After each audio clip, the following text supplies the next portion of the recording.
The time is 5:42. We're going to have some more reaction to the words of the Speaker of the House of Commons, John Bercow, who said in the past hour that he doesn't want President Trump to address both Houses of Parliament in Westminster Hall when the state visit happens later this year. Mr Bercow told MPs that opposition to racism and sexism were hugely important considerations in the House of Commons.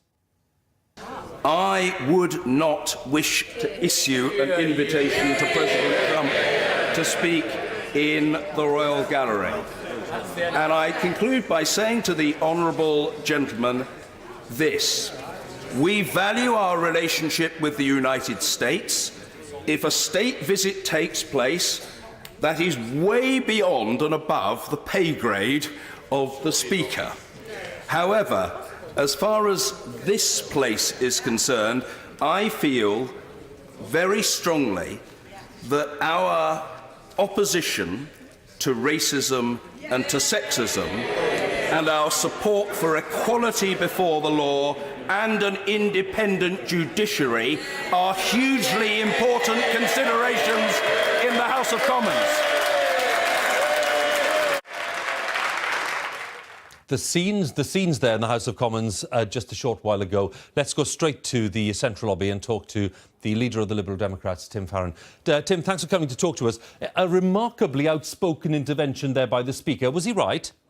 It was outspoken, it was irregular, he was right. It's worth bearing in mind that I'm absolutely certain he would never have made the contribution he made today if it wasn't for the Prime Minister making this rash and somewhat desperate invitation to the President just a week or so ago to come over for a state visit. I think the Speaker felt the need to put a counterbalance to that. I do not believe it is wrong for our Prime Minister to meet with the President of the United States. Neither do I think it's wrong that the President comes over to the United Kingdom. It's incredibly important that we have strong relationships with as many countries as possible, particularly with our close and long-standing ally, the United States of America. However, to offer him the red carpet treatment, which a state visit would have been, and indeed a Westminster Hall speaking engagement would also have been, would be to be seen at this particular moment to endorse the appalling actions that he's been responsible for recently, particularly on endorsing torture, sexist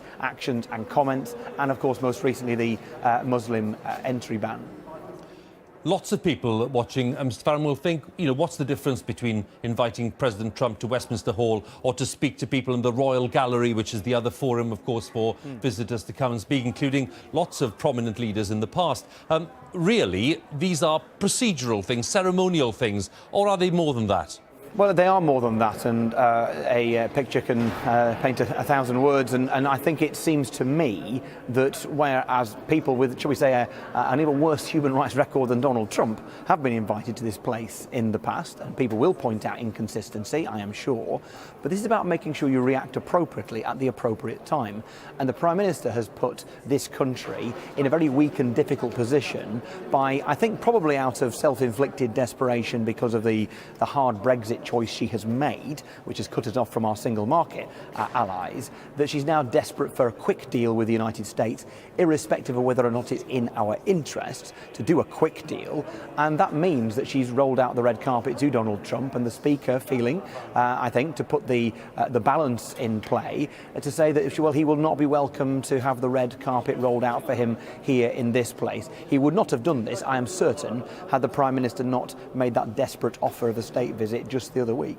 Where does it leave the concept of a Speaker who is meant to be strictly impartial and not getting drawn into matters which are potentially party political in nature? Well, my sense, he responded to a question from a member. He's entitled to make a response. Mr Bercow, whatever one thinks about him, has always had a very strong position when it comes to matters of equality and of human rights. He very much values this place as a kind of a holder of those values that most of us, I think, share in this country.